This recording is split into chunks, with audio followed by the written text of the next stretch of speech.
Hello everyone, today we're going to be talking about kitchen design. Kitchens are really important rooms in a house.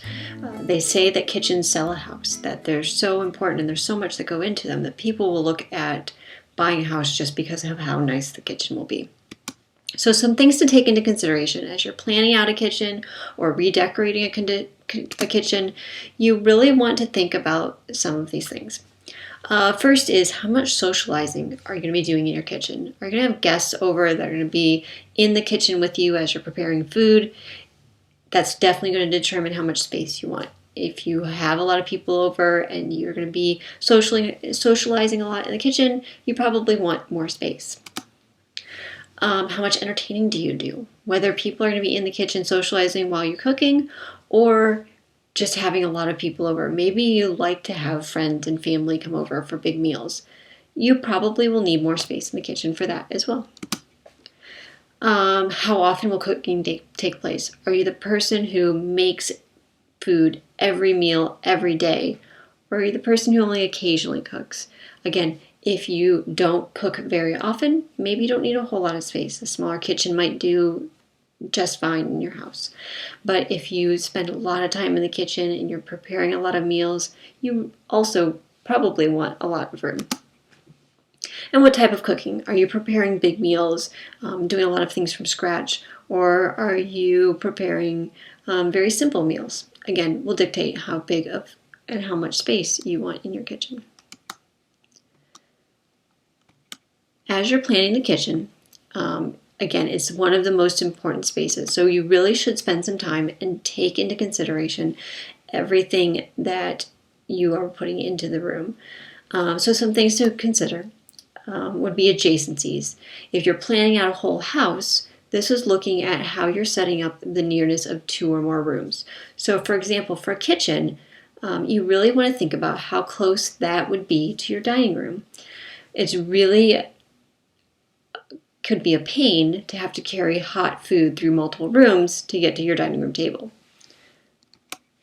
Micro adjacencies is looking at how close two or more tasks or tools are within a room. So for a kitchen, you would want to think about making sure that related tools are together and stored close together, so you're not walking from one end of the kitchen to the other, just trying to get the tools you need. And then the landing space, and that's basically looking at counter space that you'd have on either side of a major appliance. So counter space on either side of the stovetop, counter space on either side of the sink, counter space near the refrigerator, so that you have areas to place food and tools that you're using. Okay, so there's a lot of work that is done in the kitchen. And so it's looking at dividing it up into three main work centers. The first work center is the food preparation and storage center. The second is the cooking and serving center. And the third is the cleanup center. Again, major duties that you have to do in the kitchen when you're cooking. So let's talk about the food preparation and storage center first. It's focused around the refrigerator and freezer, where a lot of your food will probably be stored. You should have counter space on the side of the refrigerator where the door opens, and that way as you're getting ingredients out, you don't have to walk back and forth as much. You can get everything out at once, set it on the counter, and then move it to where it's needed. The cooking and serving center is going to be based around your cooking surface, so your stovetop and your oven. You never want to put your stovetop directly underneath a window because curtains or blinds could be a fire hazard. And then you do want to make sure you have heat-resistant countertops on either side of the stove so that you can set down hot items. It would definitely be really bad if you just briefly set down a hot pan and it ruins your entire countertop. They're not really cheap to replace. The cooking surface should have a range hood for ventilation, and that way steam can be, or even just smells in the kitchen, can be ventilated out. And then the last center is the cleanup center, and that's going to be based around your sink. It may also include a dishwasher and a garbage disposal. For easy loading of the dishwasher, it is good to have it right next to the sink. When I was a kid, my parents lived in an older house wasn't really set up for a dishwasher. So my dad took out one of the cabinets and put it in, but it was all the way across the kitchen. And so it was a pain to have to go back and forth between the sink and the dishwasher as you rinsed off dishes and then transported them over to the dishwasher. And then on the other hand, when you go to put it away, a lot of times your dishes are stored near the sink. So to put them away from the dishwasher to the sink, or to the cabinets by the sink, can again be a lot of work if it's not real close to each other. There should be counter space on both sides of the sink, and that way you have a space that you can stack dirty dishes as you're washing them. You also have a space to stack clean dishes as you're done washing and drying them. Now those 3 work centers are put together in what is called the work triangle. And if you connect each of those 3 work centers, that's where you're doing a majority of the work in the kitchen. That's where you're moving a majority of the time in the kitchen. And so to make it so that it's convenient for you as you're working, the work triangle should measure no more than 20 to 26 feet from the center of the stove to the center of the refrigerator to the center of the sink and back. And that way, if it's much larger than that, you're going to be walking a lot and moving around a lot. Keeping those areas close will help you have less work and less steps as you're cooking in the kitchen.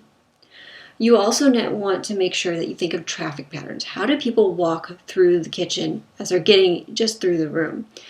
You don't want any major traffic patterns cutting right through that work triangle, because somebody who just wants to walk through the kitchen is going to go right through that path where you're trying to get stuff done, trying to cook a meal. So here's what that imaginary work triangle would look like. Obviously, it's not actually there, but it goes from the center of the sink to the center of the refrigerator to the center of the stove and back. And that should be no more than 20, at the very most 26 feet. Okay, so looking at some numbers, typical cabinet sizes. So if you're looking at upper cabinets that are mounted on the wall, those are typically 12 inches deep. Lower cabinets that are sitting on the floor are usually 24 inches deep. You also want to think about clearance space. That would be making sure you have enough room to move around and still open cabinets and drawers. Typical clearance space, if you have cabinets that are facing each other, is 42 inches. If you're going to be having multiple people working in the kitchen, that should be increased to about 48 inches so that you have enough room to pass by each other and still be working and opening cabinets and doing the things that you need to do in the kitchen. Okay, so looking now at how typically floor plans are laid out. And I encourage you to think about how your kitchen at home is laid out as we talk about these different types. The first type is very common. It's called the U-shaped kitchen. And a U-shaped kitchen, like in the picture, in the drawing and in the picture, it's going to, all the cabinets and the counters and the major appliances are going to be along 3 adjoining walls. So forming that U. Like I said, continuous line around those 3 adjoining walls. It prevents circulation through the work triangle. You're not going to have people walking through the room and interrupting that work triangle. There's lots of counter space. There's lots of storage space. One of the reasons is it's a very typical type or layout of kitchen. A few pictures. Here's one that is definitely a U-shaped kitchen. Here's one that had nice white cabinets. You can see all of the major appliances are right there in that U. Another one very similar, very traditional wood cabinets there. And then another very traditional layout for a kitchen would be the L shape. So the L shape would be all of your cabinets and counters and appliances are along 2 adjoining walls. Again, along 2 adjoining walls. And it allows for extra area that you have an eating space. So over in the other corner, that opposite corner, you can have a table there and have an eat-in kitchen if you'd like. Again, this is one where you're not going to have somebody walking just to get through the kitchen, interrupting the work triangle. It tends to use less square footage. and it uses that square footage more efficiently. Disadvantages, though, there's a little bit less workspace than your U-shaped kitchen. You've lost one of those walls where you could add counter space and storage space there. A few pictures, very nice U-shaped kitchen here. This one's a little more spread out, a little more room, but again, definitely has a lot of space there. Your work triangle, you can see, is not going to be interfered as you walk through that kitchen. Another type of kitchen, this maybe isn't as popular, but it's called a corridor kitchen. And this one, all of your counter space and cabinets and appliances are going to be along two opposite walls. This one, you have your two opposite walls, and it's divided by that aisle. So people walking through the kitchen are walking right through your work triangle.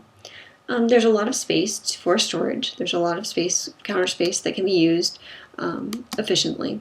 But the big problem with this is that people walking through the kitchen are going to go right through your work triangle as you're trying to prepare meals. This one looks like it might be a little bit more of an open floor plan, but you have those two walls that are facing each other where your cabinets and your counters would be. This one looks like your door on the far end might be coming in from like a garage, so people coming home would be walking right through that work triangle.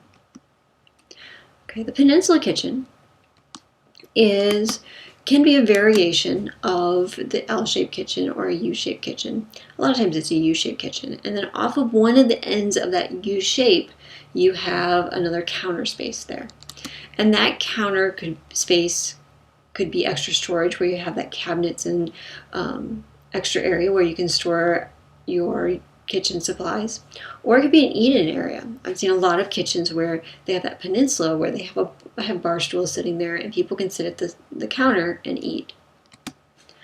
Disadvantage might be harder to move around.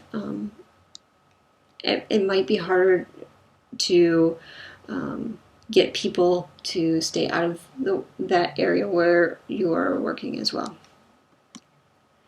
Here's a very small peninsula. Definitely would have a lot of storage though.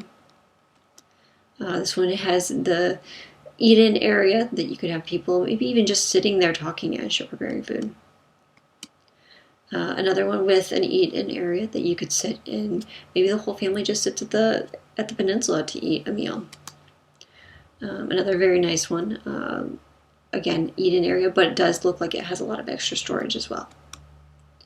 Okay, the one-wall kitchen, not a real typical popular style, but it is something that is used where space is limited because everything is along just one wall.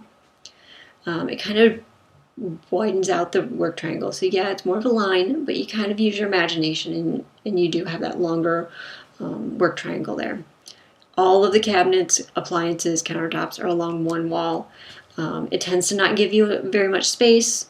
It's not a lot of counter space to help prepare food, and not a lot of storage space. So again, it's used maybe in smaller apartments, small houses, where you just don't have the space to have a larger kitchen.